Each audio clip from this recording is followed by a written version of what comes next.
शेल्याच्या पदरी बांधू ग बाई, असा शेला चांगला तर भावजया भेटू ग बाई,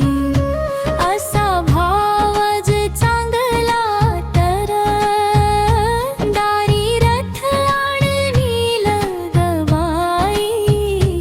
असा रथ चांगला तर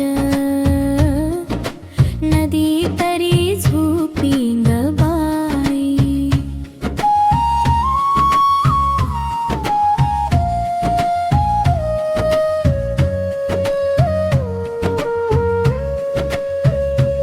असा नदी चांगला